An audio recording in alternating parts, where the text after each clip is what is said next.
Nem todos os canadenses vivem na cidade, evidentemente. Entre os grandes lagos e as montanhas rochosas, há 1.500 quilômetros de pradaria, a maior parte dedicada ao cultivo de trigo.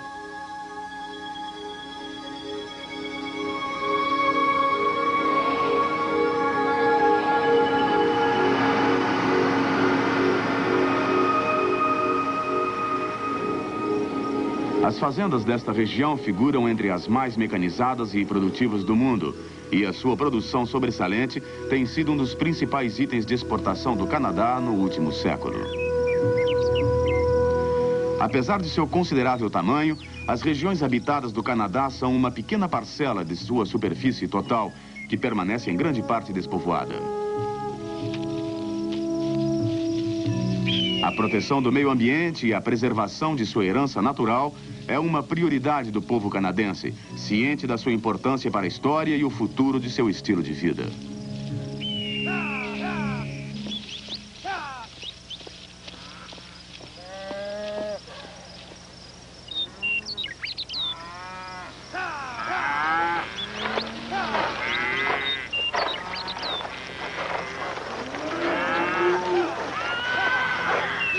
Ela tem sido líder no seu projeto e desenvolvimento.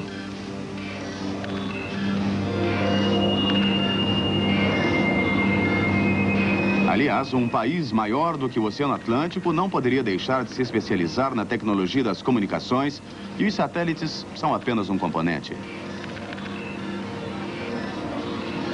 Todo o território nacional está coberto por redes terrestres e de micro-ondas, que transportam sinais de televisão, telefone, computador e rádio. As telecomunicações têm acrescentado uma nova dimensão à vida no norte do Canadá.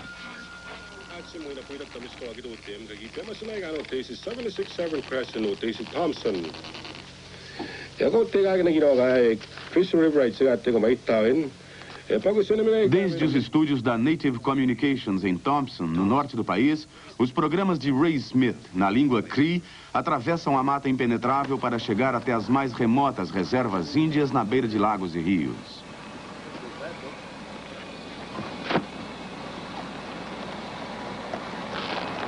É através do rádio e televisão que os habitantes de reservas, tais como Nelson House, podem integrar-se na grande comunidade de povos nativos do norte, passando a fazer parte do resto do país.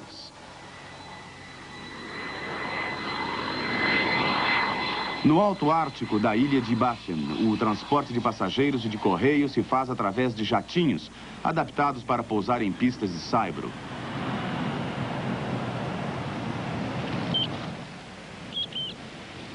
Mesmo nessas latitudes de gelos eternos, os satélites levam notícia na língua Inuktitut ao povo inuit da Baía Ártica.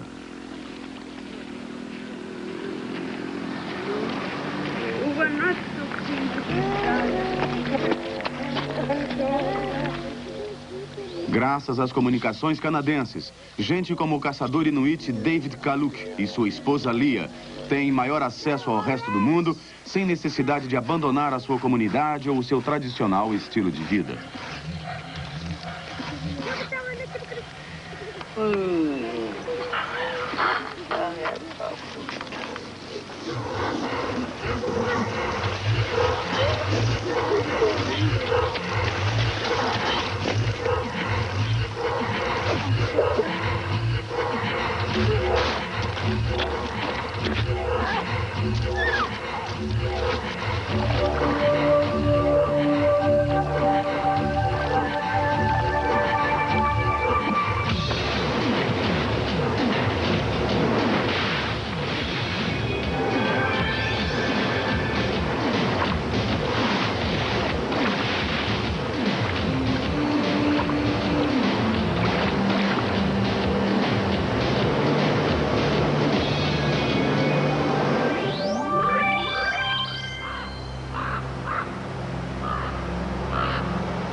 A maior parte do Canadá tem de 4 a 6 meses de inverno, mesmo no sul. Nas noites de janeiro, a temperatura pode cair até 30 graus abaixo de zero e permanecer assim durante dias e semanas. O clima é difícil para os próprios canadenses, mas para quem vem de fora, exige um verdadeiro esforço de aclimatação.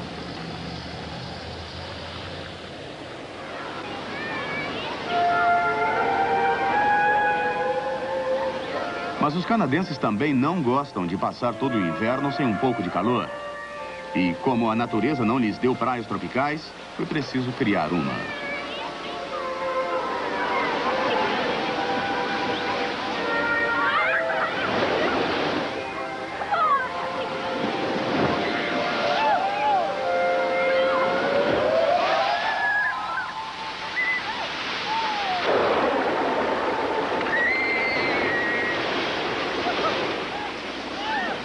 O parque aquático no passeio de West Edmonton é uma extensão natural dos centros comerciais internos que existem em todo o país, em todas as capitais e até nas cidades pequenas. Alguns são passeios suburbanos, outros se encontram no nível da rua ou são subterrâneos. Em certas cidades pode-se andar quilômetros sem necessidade de sair ao ar livre. No frio do inverno canadense, o natural é permanecer no interior.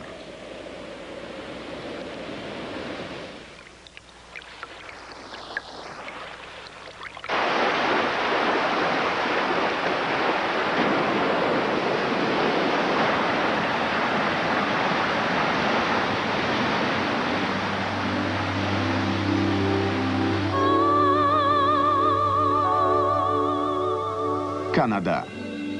Sofisticação técnica e econômica decorrente da sua vastidão e abundância de recursos naturais.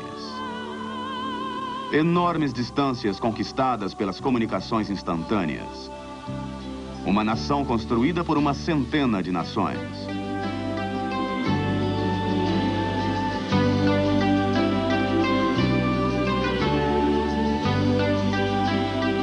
Avançando para o século XXI com confiança e criatividade.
CBI, Canal Brasileiro da Informação.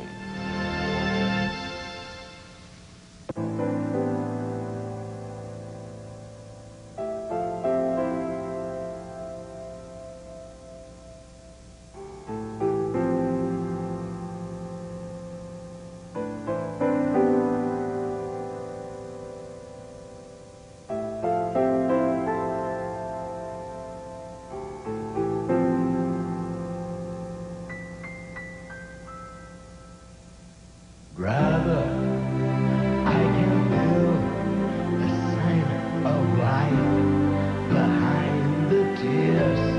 Believe in heaven with no fear.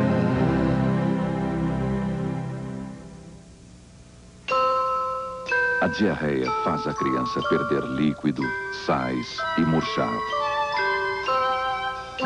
Nesta situação, a criança precisa de muito líquido.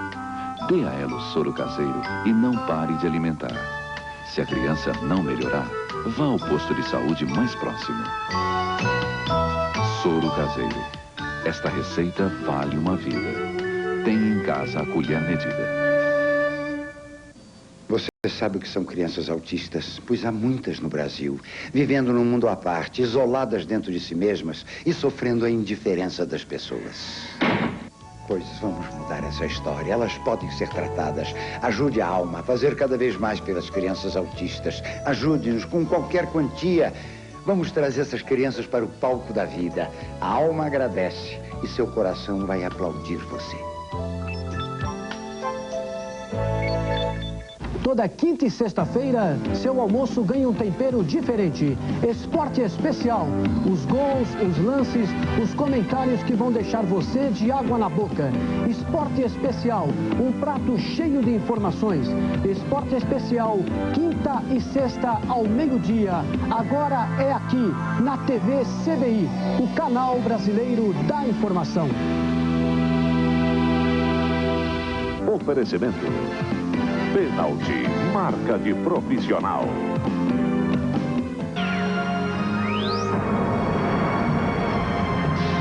CBI, Canal Brasileiro da Informação.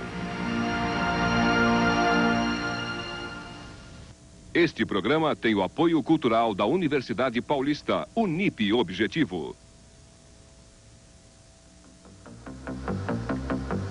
Preservação da natureza em Israel.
CBI, Canal Brasileiro da Informação. A reserva natural mais baixa do globo. Ein Ged.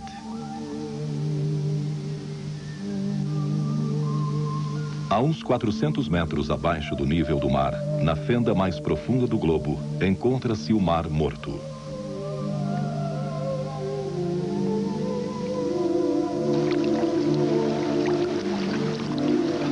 É um mar muito especial, com depósitos assaz concentrados de sal e outros minerais que inibem qualquer forma de vida. Daí seu nome, Mar Morto.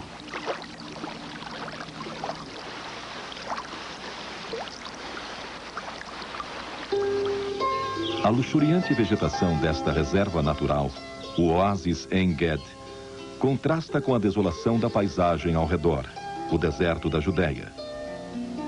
Nahal Davi, curso d'água que flui através do oásis, deve seu nome a Davi, que aqui se refugiou quando perseguido pelo rei Saul. A maior concentração da fauna silvestre de Israel é encontrada aqui, junto a esta surpreendente variedade de vegetação tropical.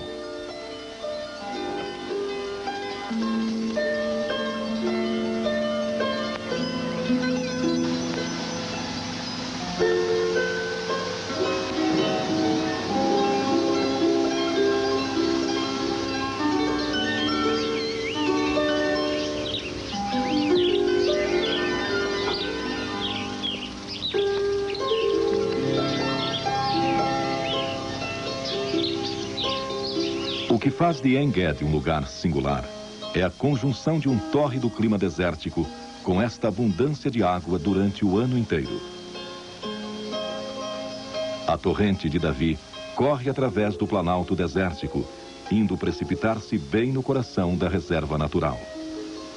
As águas pluviais, vindas das distantes colinas da Judéia, vão se filtrando através das camadas rochosas, despenhando-se afinal em borbotões cascateantes.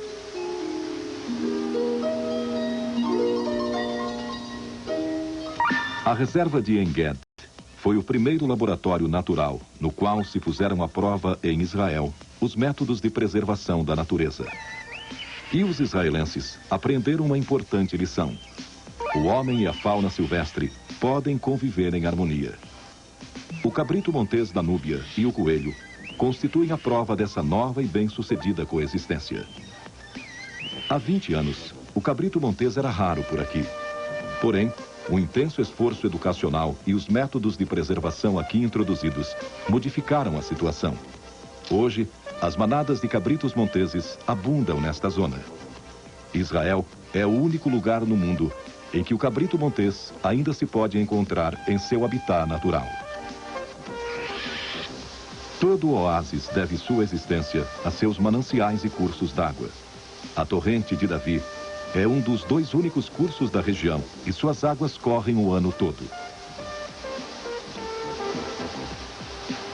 Seu leito converteu-se, pois, no núcleo do sistema ecológico do oásis inteiro, a reserva natural de En-Ged. Água e fauna silvestre num oásis do deserto, bem abaixo do nível do mar, às margens do Mar Morto.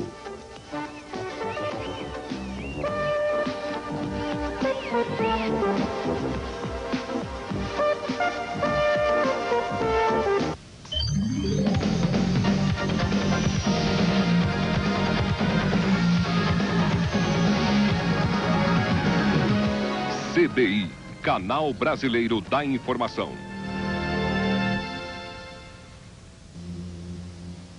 Um museu geológico com 200 milhões de anos. A cratera de Ramon.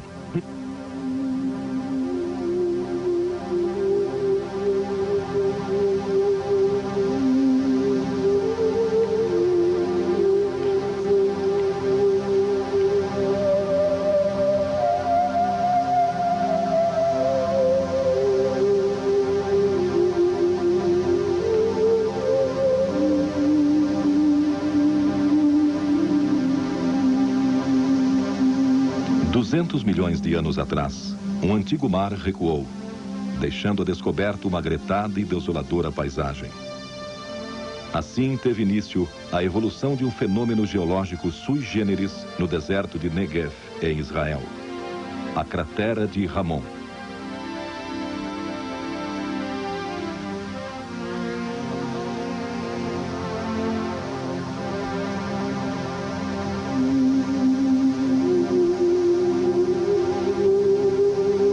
Ramon, conhecida também como a Grande Cratera, é de fato a maior boca vulcânica do mundo.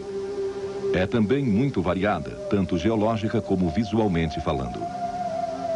Em idades geológicas pretéritas, a garganta foi abrindo caminho através de macias camadas de rochas de arenito, ampliando-se pouco a pouco até formar esta cratera.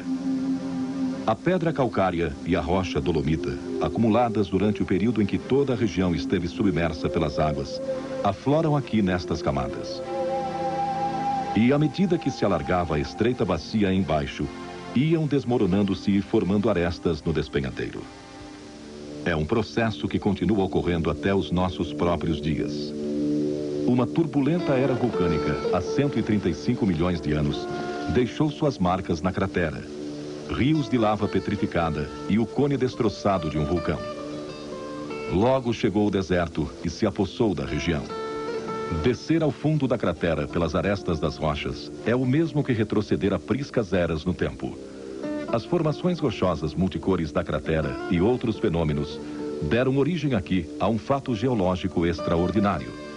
Essa cratera se distingue por ter uma única garganta de saída.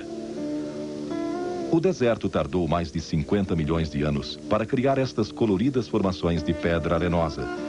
Minerais metálicos dissolvidos pela ação da chuva são os que produziram estes maravilhosos matizes. Pouco abaixo, na base da cratera, encontramos diques, veios de matéria vulcânica impelida para cima, em sua erupção a partir do próprio núcleo magmático da Terra, atravessando as camadas horizontais de arenito. Um testemunho mudo daquela era de tempestuosa atividade vulcânica.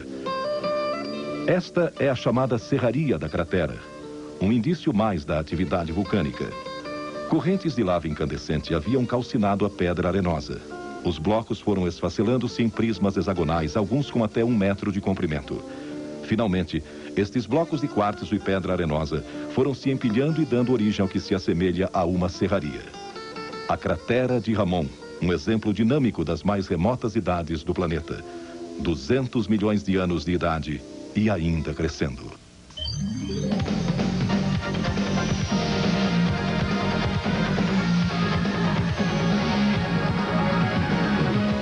CBI, Canal Brasileiro da Informação.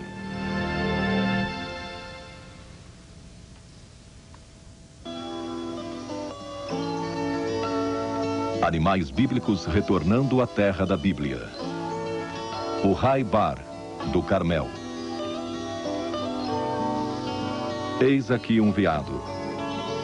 Há 100 anos, o Monte Carmel abrigava dezenas de veados mesopotâmicos, até que foram afugentados pelo homem.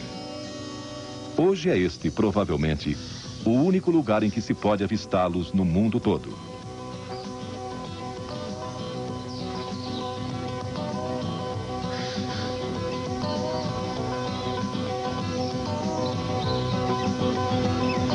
O Monte Carmel, ao norte de Israel, eleva-se quase a pique sobre a costa mediterrânea.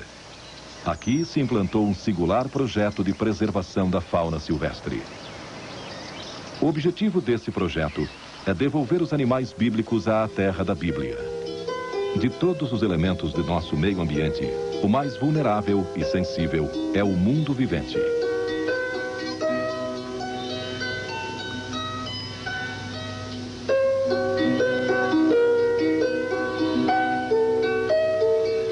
Desde 1973, a Direção de Reservas Naturais de Israel transladou espécimes animais do exterior para uma área especialmente preparada, com o objetivo de criar um núcleo de reprodução de animais que outrora povoavam a zona e hoje estão extintos. Salah Saed Makladeh é o único ser humano aqui. Com suas próprias mãos, estendeu estas cercas e pessoalmente ocupou-se dos animais desde que aqui chegaram. O carneiro montês era uma espécie extinta em Israel fazia já uns 200 anos. Um pequeno grupo de criação, trazido de Chipre, foi crescendo até formar um rebanho. Aqui é onde se vão adaptando às condições do meio ambiente predominantes na região. No começo, em amplos currais. Logo, após um período de adaptação e procriação, são deixados em uma área de pastagem para que, finalmente, Salah os coloque em liberdade. Os primeiros veados foram trazidos à reserva do Carmel, vindos do Irã, pouco antes de Khomeini tomar o poder. Adaptaram-se facilmente à sua nova terra ancestral. Agora estão já a caminho da liberdade. Há alguns anos, foi trazido ao Carmel um pequeno rebanho de cabritos monteses procedentes da Grécia. Hoje somam dezenas de exemplares. Foram os primeiros a ser postos em liberdade.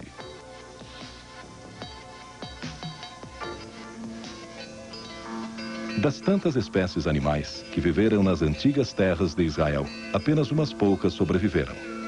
Com o correr dos anos, a constante extinção da fauna silvestre constituía uma ameaça para as aves de rapina em Israel. Fazia-as perigar também o uso generalizado de pesticidas químicos na agricultura. Ultimamente, haviam desaparecido as aves rapinantes dos céus do Carmel. Agora, retornaram alguns poucos casais a fazer seus ninhos no monte. Os abutres estão engaiolados por enquanto, porém, tal como se põem em liberdade os outros animais, também os abutres começam a ser libertados. A reserva Haibar, sobre o Monte Carmel, uma parcela inicial da dívida moral que temos para com a natureza. Voltam às origens, os elos perdidos de um meio ambiente natural.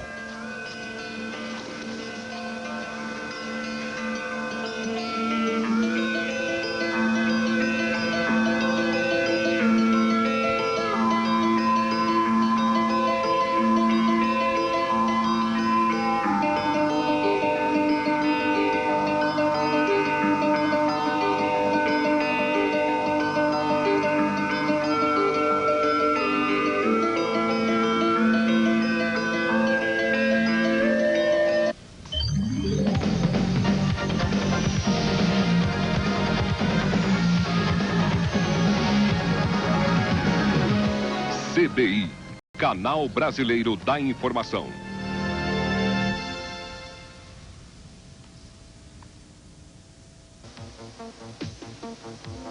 Um lugar internacional de veraneio de pássaros. Reserva de Hula. 2 vezes por ano, milhares de aves migratórias da Europa e da África aproveitam esta zona do norte de Israel como cômoda escala em seu périplo transcontinental. A Reserva Natural de Hula é testemunho vivo dos pantanais que cobriram há muito tempo esta região. Restaurado com amor, dezenas de anos depois de haver sido drenado, este é o único vestígio que resta em Israel de um meio ambiente alagadiço. Uma multicolorida variedade de pássaros, raramente vistos juntos, convive aqui pacificamente por motivos óbvios. O Hula encontra-se num segmento da grande fratura geológica sírio-africana, onde se harmonizam as condições de vida do norte e do sul. Daí, a grande variedade de aves e sua tão surpreendente convivência. Mas, sobretudo, reúnem-se aqui pela tranquilidade e segurança que lhes oferece o Hula.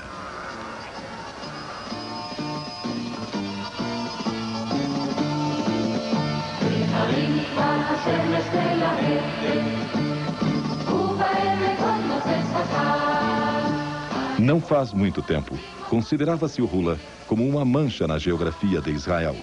Um tremedal infestado de malária, impedindo o progresso e entravando o desenvolvimento. Uma precipitada decisão de levar a cabo um projeto de redenção de terras na área determinou a drenagem do pântano de Hula. Tinha por escopo ampliar em uns 6.500 hectares os tão limitados recursos de terra agricultável do país. O prejuízo ecológico provocado por essa apressada decisão tornou-se patente com o correr do tempo. Havia-se logrado mais terra fértil e arável, mas ao preço da perda da fauna silvestre. Uma prolongada luta foi travada para reparar o dano e restaurar o equilíbrio ambiental. Finalmente, os ecologistas profissionais e amadores lograram obter a restauração parcial da colorida reserva de Hula, com uns 300 hectares, assim como seu esplendor de antanho.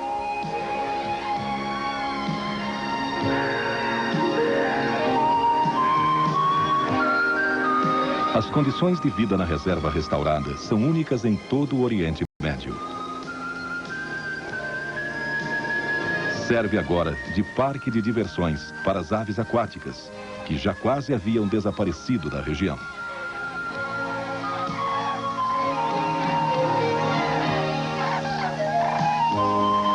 Pássaros de 3 continentes congregam-se no Hula, ano após ano, criando um verdadeiro sistema ecológico em pleno desenvolvimento. A alegria dos pássaros é notória. Retornaram em bandos e se sentem suficientemente em casa para procriar seus filhotes, certos de que, no ano vindouro, retornarão a estas paragens.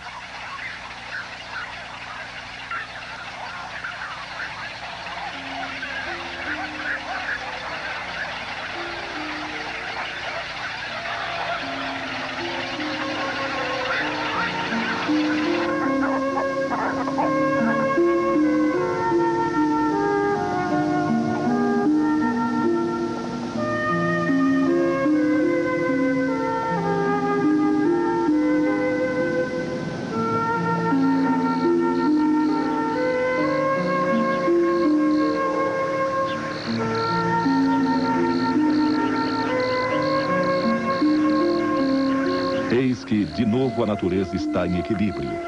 Reina a harmonia e a reserva de Hula vive seus dias de esplendor.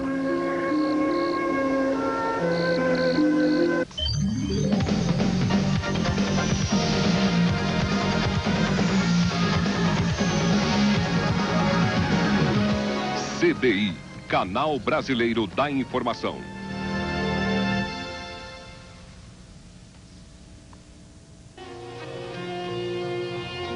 Um festim para os abutres. Abutres, aves de rapina? A terra de Israel nos começos do século. Viajantes da época referem-se à raridade da fauna silvestre. Anos de guerras, o pastoreio excessivo e a caça incontrolada haviam reduzido a fauna até chegar quase ao ponto de extingui-la.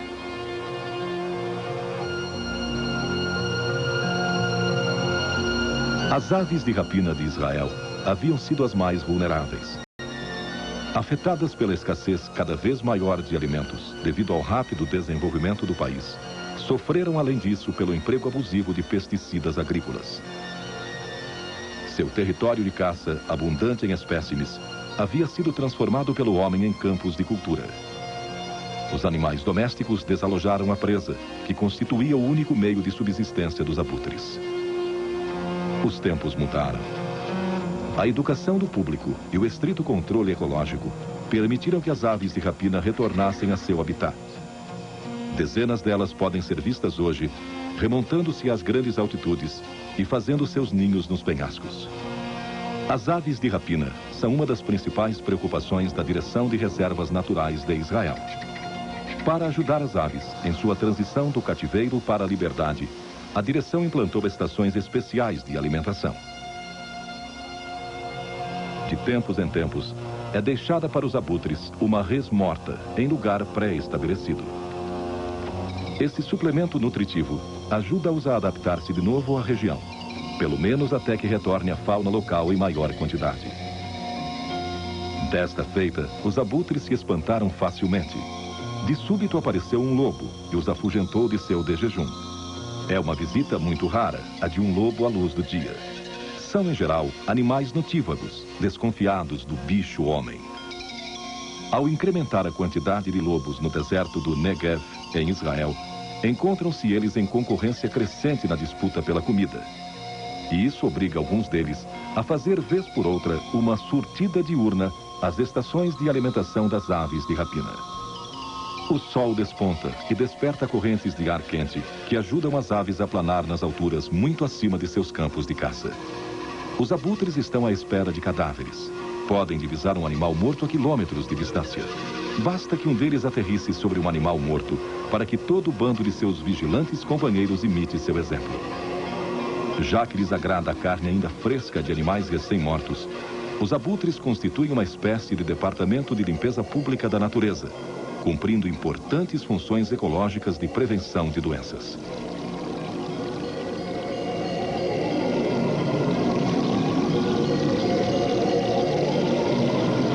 Ao levantar voo rumo ao êxito, o projeto de proteção às aves de rapina, os céus de Israel voltam a ser cenário de uma nova forma, muito peculiar, de liberdade.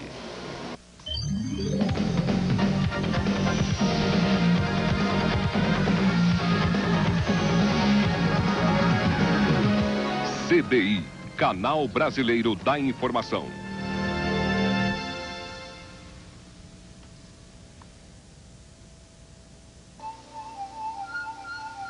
O desafio da